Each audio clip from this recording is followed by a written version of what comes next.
All right, well, today is September 22nd. And does anyone know what they were doing 2 years ago on September 22nd? Does anyone remember? Probably not. Anyone remember anything you do on September 22nd 2 years ago? Well, I will tell you what. I will never forget what I was doing on September 22nd of 2000. What is that? 17. I can do math. We're in a math class. 2017, September 22nd. I'll never forget that day because that was the day that I got engaged. I got engaged 2 years ago today. And everyone's like, "Oh, what's the story? What's the story? It's so cute. What is it?" Well, I was in Kentucky, and so in Kentucky, let's just be honest. There's not a lot of like picturesque places that you could do your engagement and have it be like really cool. So I had to I had to work with what I got, and so we went to this place out on this lake, in this really like nice neighborhood out on this lake, and it was the nicest place I could find. But we'd been on a couple of dates there, and we got dinner. We got some really good Italian food together right before. We had photographers, like nowadays, like you have to have a photographer to take your engagement pictures or it didn't ever happen. And so everyone's got their like engagement photographer. So I had one, and I was so awkward during dinner. Like I didn't even know what to say. Like I was so nervous. I like, she would ask me a question. I'd be like, give her like one word answers. It'd just be super awkward. I was so nervous. And I remember going to the bathroom for like 15 minutes just because I didn't know what to do. Like I just went on my phone. I was like texting the photographers to make sure they were going to get everywhere they needed to go. We ended up going out, like dinner should have lasted like an hour. It lasted probably like 15 minutes, 20 minutes, like a sit down dinner. Like we got the check and we were gone. Like it was really quick. So we went outside.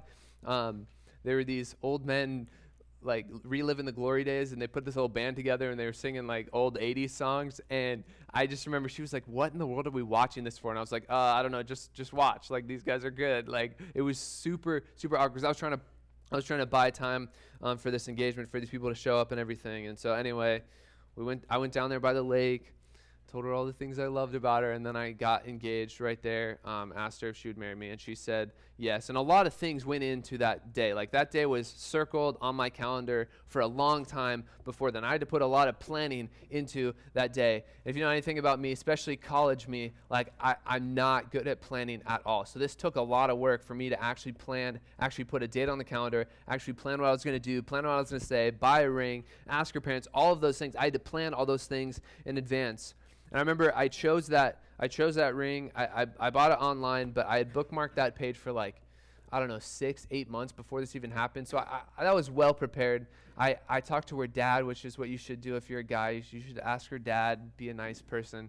And so I asked her dad like 2 or 3 months before I actually did this, when I was back in California. And then I kept saying to myself, like, I'll worry about all this later. I won't buy the ring. I'll worry about it later. I'll worry about it when I get back to school. And so I did. And I waited till I got back to school. And I just remember I just got so enthralled with life. I got so enthralled with, seeing my friends again, so enthralled with homework and work and all these different things. I kind of forgot to like buy this ring. And so one day my roommates, I came back and like, did you buy it yet? It's like this is 2-3 weeks away. And I was like, no, like I didn't buy it yet. Like, I don't know. And look, that's a lot of money. Like, I don't know. Like, should I? And he's like, you're stupid. Like, just buy the stinking ring. And so they forced me down. Like, and so I bought it right then and there when they forced me down, and I had to do it because I put it off for so long.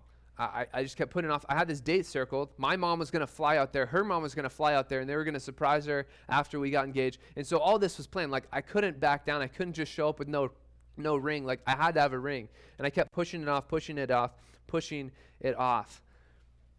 I don't know if any of you guys are familiar with the Eisenhower matrix. Probably you don't know what that phrase means. But if you guys are familiar, they maybe talk about it in school, but it's the idea of there's like a Punnett square, if you will, where there's like the urgent and important thing to do. There's the non-important urgent thing to do. There's the not urgent but not important thing to do. And then there's the non-urgent, not important thing to do. And I think where we live a lot of our lives is right there in that non-urgent, non-important thing. And that's how I was living this season of my life. I was worried about school. I was worried about homework. I was worried about friends. I was worried about all these different things. I wasn't worried about the urgent and important.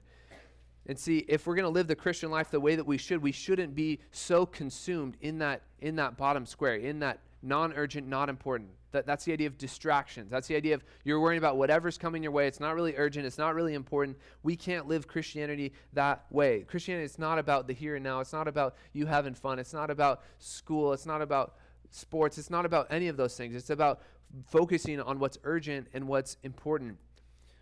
See, oftentimes our situation will dictate everything. See, when life is good, we're so focused on the good. We're focused on ourselves. We're focused on all the great things that we're doing. We're focused on pride. We're focusing on all these different things. When life is bad, we're so focused on our terrible situation and, oh man, my life is awful and my friends are awful and my sports team is so bad, we never win, and my grades, I'm just failing every class. My life is terrible. And we get so enthralled with whatever's right in front of us. We get so distracted with whatever is right there on our front windshield that we can lose focus of what's really important. So today, James is here going to remind us that we need to keep an eternal mindset. We need to keep the right perspective on everything. And so we meet these two guys. You could open up your Bibles to James chapter 1 while I'm explaining the situation. But we meet these two guys. We meet a poor man and we meet a rich man. And these two guys are so focused on whatever they're in. The poor man, he's focused on being poor, not like trying to be poor, but he's just so focused on that. And then the rich man, he's so focused on all the things that he has, and he's not focused on the right thing. And so James here, he's going to remind us that we need to, regardless of your earthly status, regardless if life is going good or if life is going bad, we have to stay focused. We have to keep that eternal perspective. We need to remember that we have a relationship with God, and that's the most important thing in our lives. Honestly, this is probably one of the most confusing texts in all of the book of James, so it'll hopefully be a lot of learning here, but hopefully it makes sense. I think it has a lot here to say about us, even if it's talking in some weird proverb-esque language. It has a lot to say about the way that we need to live our lives when things are going well and then when things are not going well. So James chapter 1, look at verse 9 through 11 here with me. Let's read it together. James chapter 1, verse 9 through 11. He says, "Let the lowly brother boast in his exaltation, and the rich in his humiliation, because like a flower of the grass he will pass away. For the sun rises with its scorching heat and withers the grass, its flowers fall, and its beauty perishes. So also will the rich man fade away in the midst of his pursuits." First time reading it, maybe it doesn't make much sense, but I do want to break it down. I want to look at these two guys. I want to look at the lowly brother, the poor brother, if you will, and then the high brother, the rich brother, if you will. These two guys have a lot to say about the way that you need to live your life, the way that the right perspective that you need, the right mindset that you should have. And so the first guy here, we meet in verse 9, it's a lowly brother. So the idea of this guy, he's in a low social status. If you guys remember a couple weeks ago when we opened up the book of James, we talked about this. If you look back up at verse 1, these 12 tribes in the dispersion. So all of these Christians, they're running all over the world. They're running for their life. They're getting persecuted. They could die, and so they're running around. And so a lot of these people, they've been displaced from their jobs, from their families. They're basically just nomads. And so they're trying to, they're lowly. They're in a low social status. Maybe they don't have a job at this point. Maybe they don't have stuff going on. And so he's talking here to this lowly brother, and he's trying to give him encouragement. He's trying to say, boast in your exaltation. What he's trying to say is, get excited about the right thing. Get excited about glory. So yes, write that down for point number 1. When riding low, get excited about glory. When riding low, get excited about glory. When things are not going well, when life is not good, we need to get the right perspective and remember that we need to get excited about glory.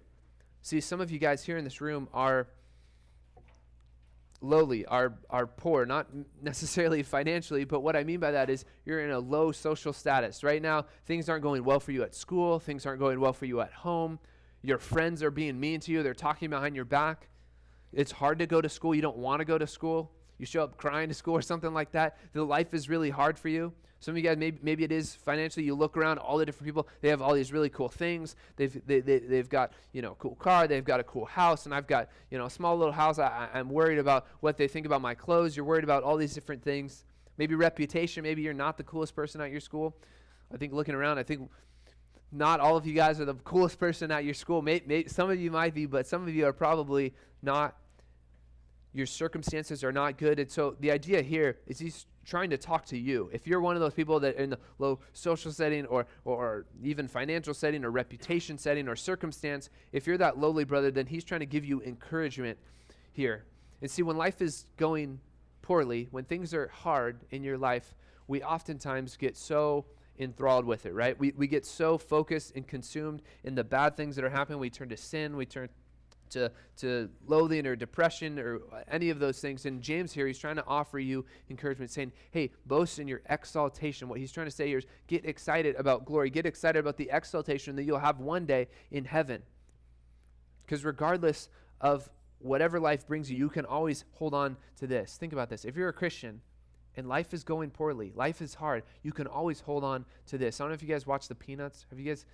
I don't know. I know it's like before even my time, but like the Peanuts, you know the Peanuts, like Charlie Brown and Lucy and Linus and all those people. Not like watching Peanuts. Like I'm not thinking like actual Peanuts. But like the Peanuts, you guys know Linus? Remember Linus? He was kind of the loser. Sorry, Linus, but you're kind of the loser.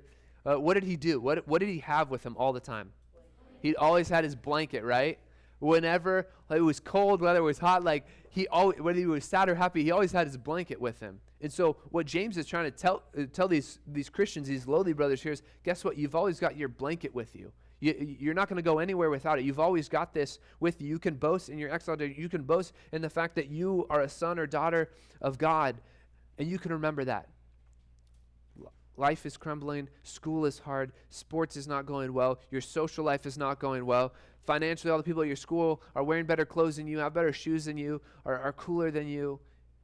And you get so introspective and so consumed in yourself. You get so nearsighted with your situation. Remember, these Christians here that he's writing to, remember, they're in a trial, right? They're running for their life. They don't even know if they're going to make it to tomorrow. They don't know where their food is going to come from. And so what he's telling these people who are, sorry, but way lower than any of us right now, if they can rejoice, if they can count it all joy, verse 2, if they can boast in their exaltation, remember the fact that they've got glory waiting for them on the other side, then so can we. You see, being a Christian will always outweigh whatever bad circumstance you have in your life. Being a Christian will always outweigh the circumstance, the poor circumstance of your life. You see, the gospel, it's so powerful, it changes your life. I want you guys to flip on over to Romans chapter 8. Romans chapter 8 gives us a glimpse of just the greatness of the gospel and the great benefits that you have if you are a Christian. The blanket, if you will, if you're Linus, you can always carry this. You can always have this. You'll never go anywhere without it.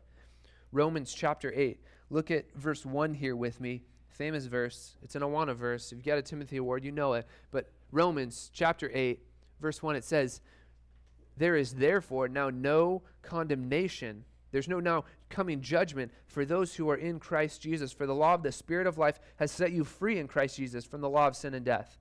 For God has done what the law, weakened by the flesh, could not do by sending his own Son in the likeness of sinful flesh. For sin, he condemns sin in the flesh. What he's saying here is that Christ died so that now you could be made free. Look at verse 4. In order that the righteous requirement of the law, Jesus' perfection, might be fulfilled in us. So Jesus here, he's trading his righteousness, his perfection, everything that you didn't do, he did do, and he's trading that with your sinfulness, and so you're in bondage with your sin, and now he sets you free in order that the righteous requirement of the law might be fulfilled in you. So when God looks at you now, he doesn't look at sinful Matt anymore. Now he looks at perfect Christ when he looks at me, and when he looks at you if you're a Christian. Now put that in perspective of your trial, of your poor situation in life, of your terrible school situation, of your bad grades, of your bad sports team, of your bad home life. Put that in perspective now. Do you think it's worth being a Christian, having this freedom, having the righteous requirement of the law now be fulfilled in you, having the perfection of Christ? Think about that for a minute. Any life situation, how much better is that? Your parents could be going through a divorce. Your dad could lose his job. You could have to move across the country and change schools. Any bad thing can happen to you, and you've got this. You're Linus. You've got your blanket. You've got this to hold on to. Look what else the gospel does. Look down at verse 18 here with me. The gospel, it gives you hope.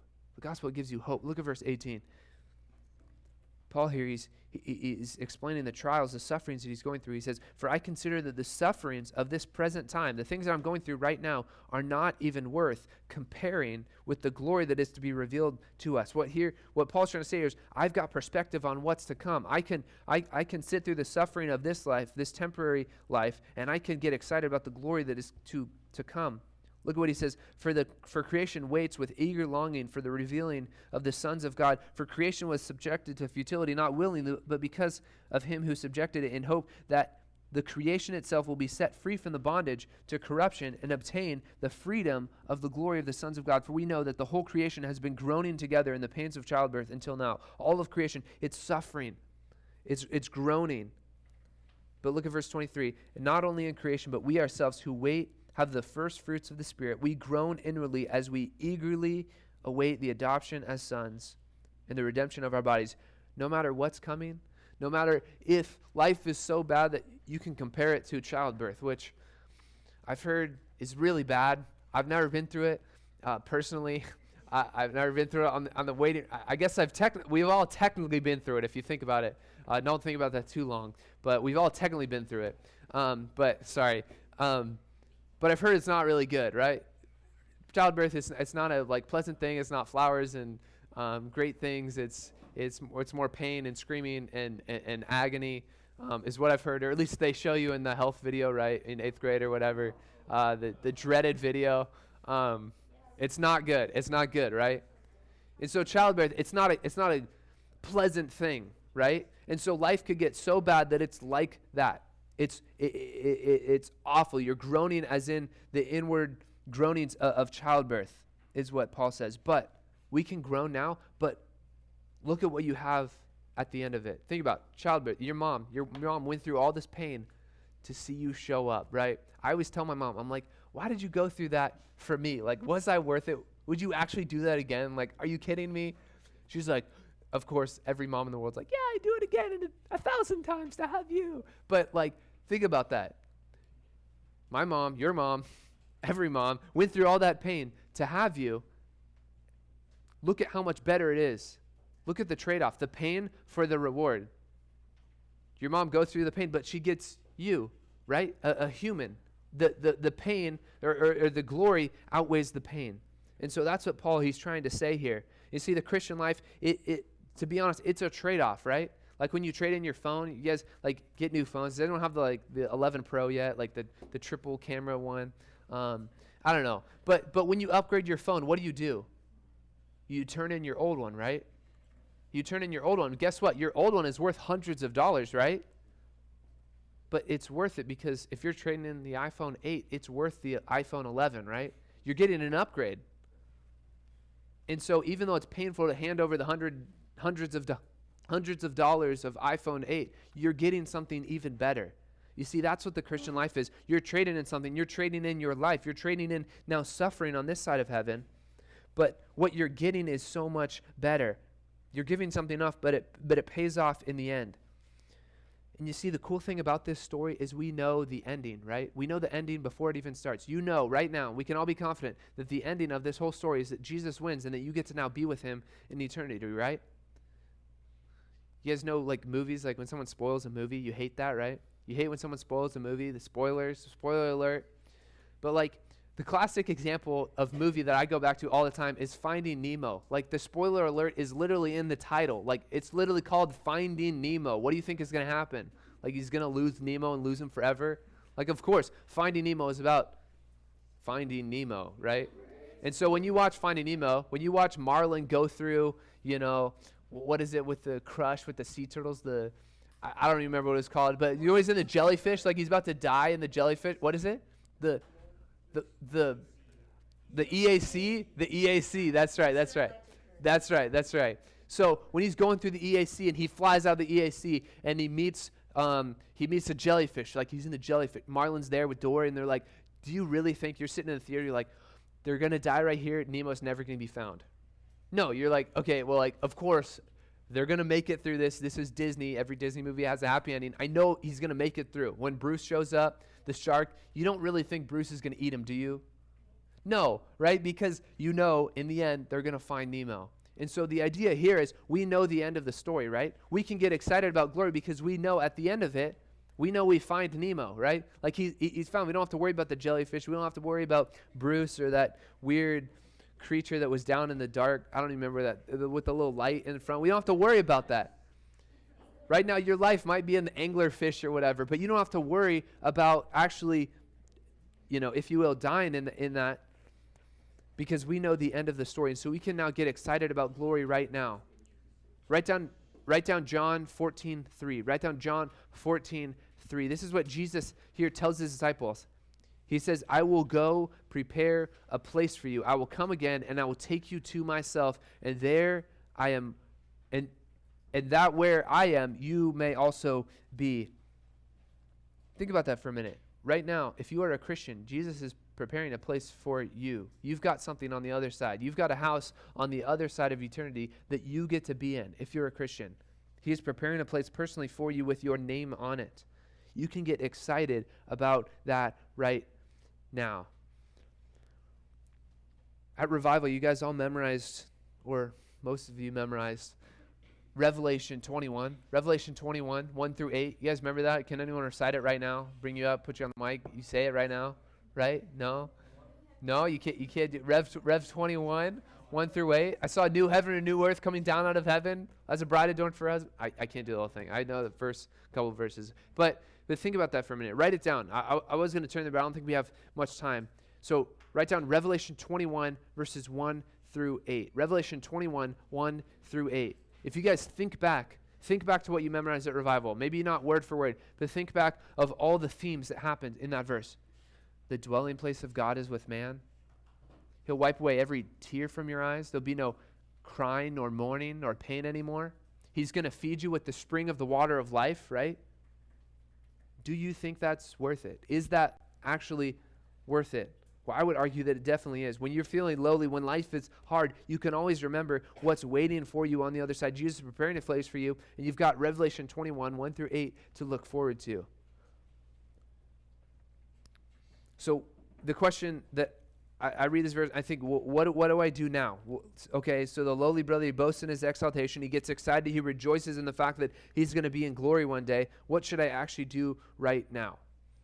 Well, I think one thing you can do right now is maintain this heavenward focus. You can maintain this heavenward focus where your focus is on God. Your focus is not on your grades, not on your sports, not on your home life, not on your school life, not on all the other things that are vying for your attention right in front of your face. You're focusing on heaven. You're focusing on setting your mind on things above. We learned that in Colossians 3. You could write it down, Colossians 3, 1 through 4.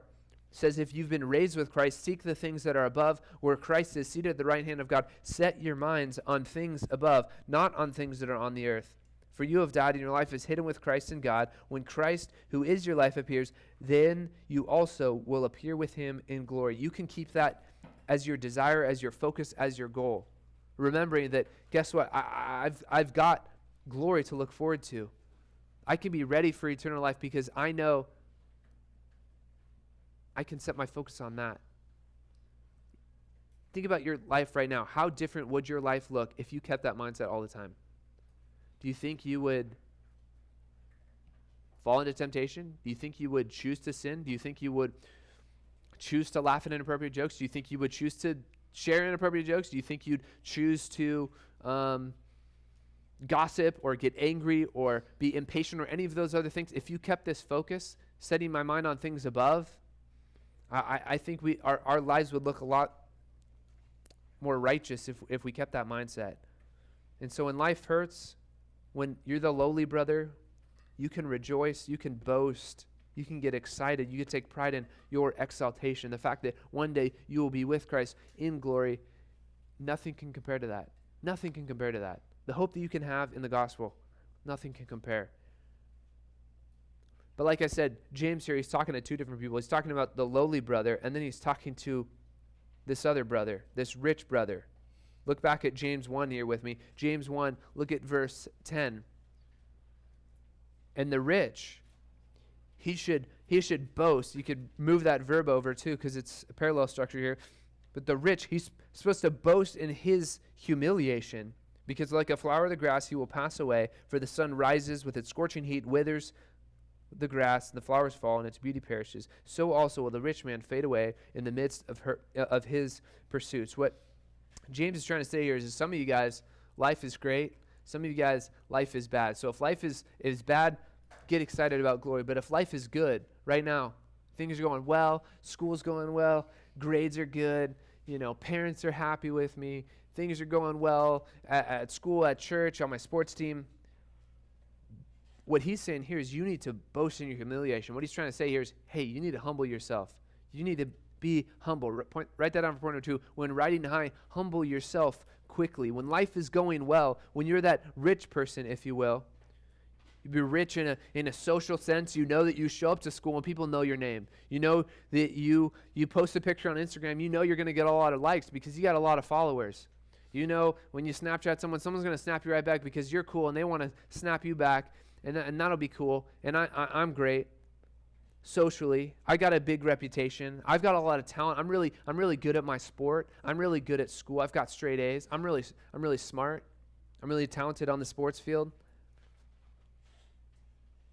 You guys, we live in Orange County, which is like the capital of the world for riches, if you will, for people that have money, people that have things going for them. That's where we live. So I think a lot of you guys, you hear this and you're like, oh, I'm probably the lowly brother. No. A lot of you guys might be the high brother. But we need to humble yourself quickly. And see, the thing is, we read all of the Bible, we read about the rich man, right? And you think riches and Bible, like those don't get along. You can't be rich and be a Christian. Well, that's not true at all, because James here is addressing a rich Christian here. So it's obviously not a bad thing to have money, or to have fame, or to have success, or to have a reputation. But the problem is taking pride in yourself. I don't know if you've ever had those good days, you've had those good seasons of your life when things are going well, and your head starts to inflate a little bit. You know what I'm talking about? Like you start like thinking, oh man, like I am pretty good at my sport. Like, yeah, I am the captain of my team. Like, yeah, they do look to me like the ball, it goes through me really when it comes down to it. Or man, I'm really smart. Like, I mean, if I get a B, like, man, that's a different story because I'm really smart. I shouldn't get any B's. Or maybe you show up at school, you're the popular person. You're like, man, look at me. I'm so great. But what James is trying to say here is don't boast in that. When you are prideful, you're boasting in yourself and looking to yourself for satisfaction or fulfillment or recognition. But the idea here is you need to boast in your humility. You need to be humble. What is humility? Well, Pastor Elliott, I love, he has a great definition of humility. He says it's subconscious self-forgetfulness. It's subconscious self-forgetfulness. This isn't the people that walk around like, I'm really humble. Like, no real humble person walks around and says, I'm humble, or wearing the Humble Beast shirt or whatever. Like, you're not actually humble if you're talking about yourself. It's self-forgetfulness. It's counting others as more significant than yourselves. Philippians 2:3. In humility, counting others as more significant than yourselves.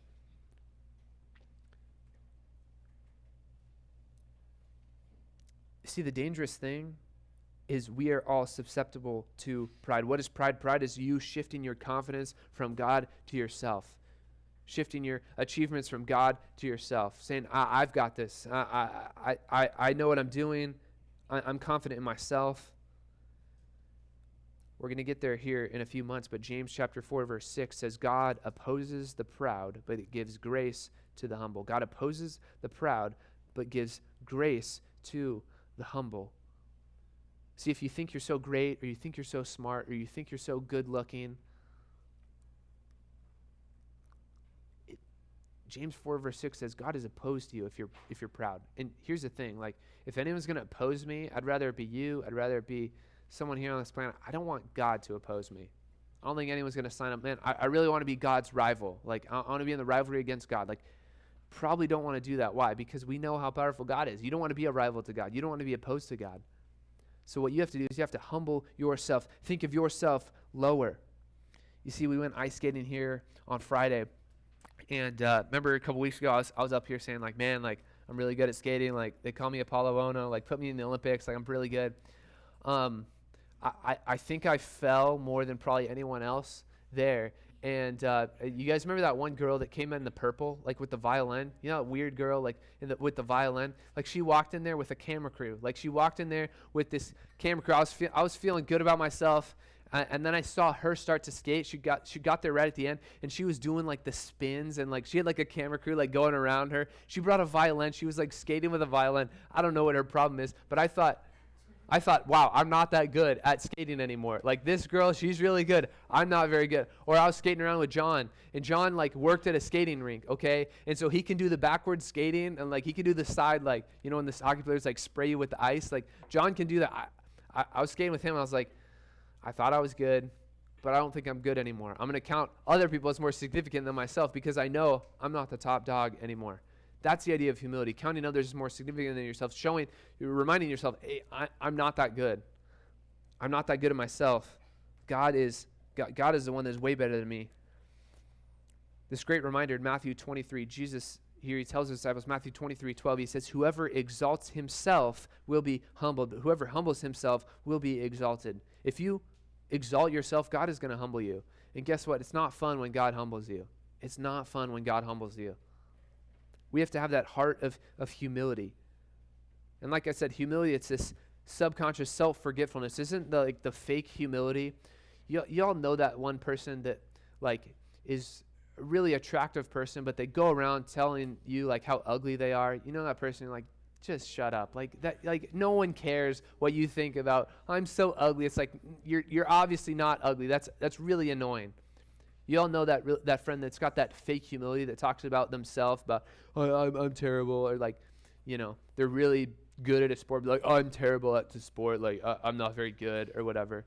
That's the idea of fake humility. Just talking about what you're trying to do is like that person always says, I'm ugly, and then what if all of her friends do? They come, no, you're not, you're so pretty, and it's like the whole time she was just asking for you to just say that the whole time. So it's not humility. That's called pride, masked in humility. So what real humility is counting God as more important than you, counting others as more significant than yourselves.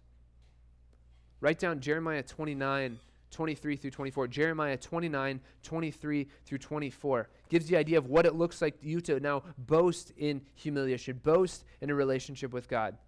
Jeremiah 29 verses 23 through 24, he says, God says, this is God speaking, he says, let not the wise man boast in his wisdom, let not the mighty man boast in his might, let not the rich man boast in his riches, but let him who boasts boast in this, that he understands and knows me, that I am the Lord, who practices steadfast love, justice, righteousness in all of the earth.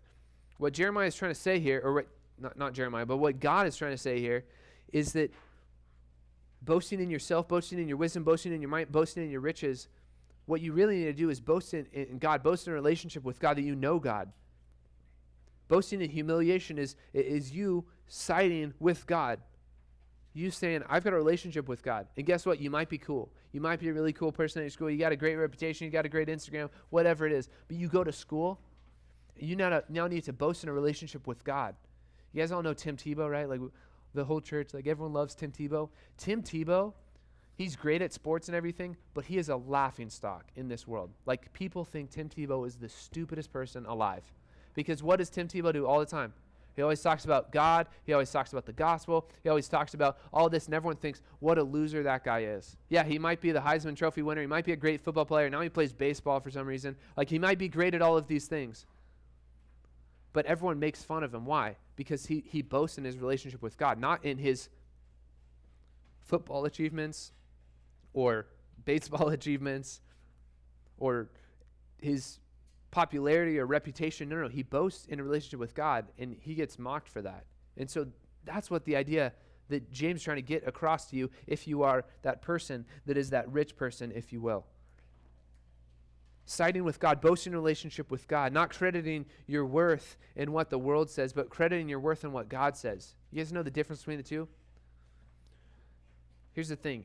In Orange County, in 2019, the world tries to put worth on every one of you in all these different ways, based on, you know, how popular you are, how good you are at your sport, how smart you are. The world is always trying to judge your worth based on your achievements or your looks or your social status or whatever.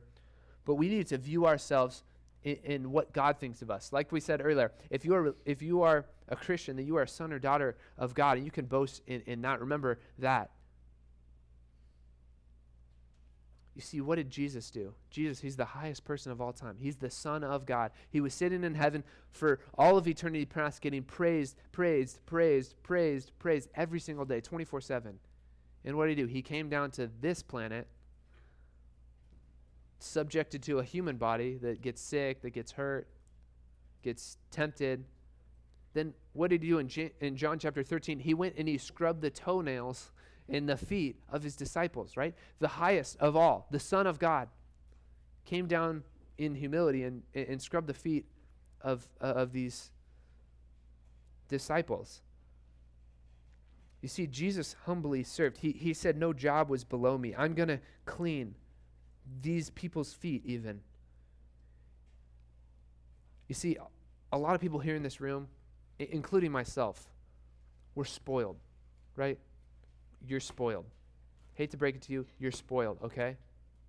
You got money, you got reputation, you got a lot of things going for you. You're spoiled. I'm spoiled, okay? I'll admit it. My parents spoiled me, okay? But you cannot let that materialize itself in pride, thinking you are great, thinking you have it all together, putting credit in yourself. No. When you do that, you're taking God out of the picture. Look at what happens. Look at verse 11 here with me. James chapter 1. Look at verse 11. Look what happens to this rich man. For the sun rises with its scorching heat. It withers the grass. The flowers fall. Its beauty perishes. So also will the rich man fade away in the midst of all his pursuits. What James is trying to say here is your pursuit of riches, your pursuit of popularity, your pursuit of social status, it's stupid because it all passes away. It's all so short-lived. He gives this idea of these flowers getting, grown up and they're beautiful and everything. It's like these hills. Like over the winter, it rained so much here in California. It was like, do you guys remember the hills? Like they were green for the first time in your life. Like you've never seen them green before. They've been brown like since you were a little kid, since I was a little kid. But for some reason, God gave us a lot of rain this year and they were green. But are they green anymore? No, they're brown. They might be browner than they were before, right? It's very short-lived. Green, brown, green, brown, green, brown. That's how quickly the flowers die. That's how quickly the plants die. What James is trying to say here is your popularity, your social status, your money, it's all so worthless because it's so temporary. Later on in James says that your life is like a mist. It's here for a little time, then it vanishes. We are so preoccupied with the things of this world, with the earthly things, with money, with stuff, with reputation, with social media. But look at how worthless it is. I love what Ecclesiastes 5:15 says about money. It says, and he's talking about a rich man. He says, and this rich man, he came from his mother's womb, and he shall go again naked as he came, and shall take nothing for his toil that he may carry away in his hand. Guess what? You can't take anything with you. Your money, your stuff, your reputation, your Instagram followers. You can't take anything with you. It's temporary. It has a due date. It has an expiration date. Putting your time, your effort, your focus into the things that are temporary, when you look at it from the outside perspective, it looks so dumb. It's like if you were out here at the Bible Buck store and there were these kids that said like, all I want in my life, and I want my life purpose to be Bible Bucks. You'd be like, bro, like, what are you doing? Like, that's stupid, right? Like, Bible Bucks should not be your life, right? Because guess what? When you show up in 7th grade, Bible Bucks have zero value anymore. They're just pieces of paper. You can take those Bible books and rip them up like they mean nothing to you because you can't go back and you can't go back to the Bible Buck store, can you? You can't. When you show up, you past puberty, like they're not going to be like, oh yeah, here's the toy, like here's your candy. Like no. Past puberty, you don't get anything when you hit the Bible Buck store up. And just like we laugh if a kid spent his whole life savings on Bible Bucks, that's what we're going to do when we look back at ourselves and look back at the amount of time, the effort, the focus you put on this life and the temporary fleeting pleasures of this life. See how little value this world has. And humble yourself before God does it for you. Boast in him. Seek the things that are above. I love this quote that I read this week. It says, wealth does not bring God closer, nor does poverty keep him further away. I thought that was a good summing up this passage here just in one sentence. Your wealth, it doesn't bring you any closer to God. Your poverty, if you will, it doesn't bring you any closer to God. Neither of those things ultimately matter in the grand scheme of things. But what does matter is if you live your life for the purpose of eternity.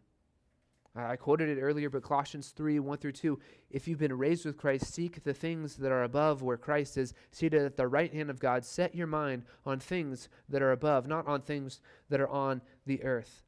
The poor man, he can't get so consumed in his poor life, in your lowly life. When you're riding low, you can't just think about, oh man, like my life is terrible. You need to, like James says, be encouraged by what's to come. Be encouraged by the glory that you've got waiting for you on the other side. Store up treasures in heaven, not treasures on this earth. The rich man, you got to humble yourself. Fight the pride that you so easily can get entangled in, and keep your 100% focus on living for the glory of God and not for the glory of yourself. Weird little passage, but I think everyone in this room falls into either one or both of those categories, the lowly brother or the rich brother. And I think what a great reminder it is for us to keep the right perspective. When things are low, look up. When things are high, look down. You want to find that middle ground. The poor brother, he wants him to look up. The rich brother, he wants him to look down. Be in the middle. Hopefully that's something we could do this week. When riding low, get excited about glory, but when riding high, humble yourself quickly, or God will do it himself. So let's bow our heads. Let's pray right now. We'll sing one more song. But let's ask God to help us with this, because it is hard, because we are so sinful. God, we know how sinful we are, God. We know that we fall short. We know that when things are low, when we're riding low, we get so nearsighted and so enthralled with our problems and our issues and how terrible our life is. But God, I pray for those people here in this room that are the lowly brother, that life is going really poorly right now for them. God, may they be encouraged by this text. May they be encouraged by the fact that they've got glory to look forward to. May they be encouraged by John 14:3, that you have a place prepared for them. And you are going to come back and you are going to take us there. We get to enjoy all the glories of Revelation 21. God, we cannot wait for that day. I pray for those in this room that are low, that they would be encouraged with that truth. I pray for those that are riding high right now, that life is going well, that things are going well at school and at home and on the sports team. God, I pray that you would help them be humble. Help them count others as more significant than yourself. I pray that you would help them be like Christ, who, though he could have been worshipped forever, he came down to serve men, to scrub the toenails of Simon Peter and Judas Iscariot. God, may you help us be like Jesus. May you help us be humble. God, we don't want you to humble us. We would rather humble ourselves now. God, and we want to boast in our humiliation, boast in the fact that we have a relationship with you. God, please help us this week live this text out. Help us be encouraged. Help us be humbled. We pray all these things in Jesus' name. Amen.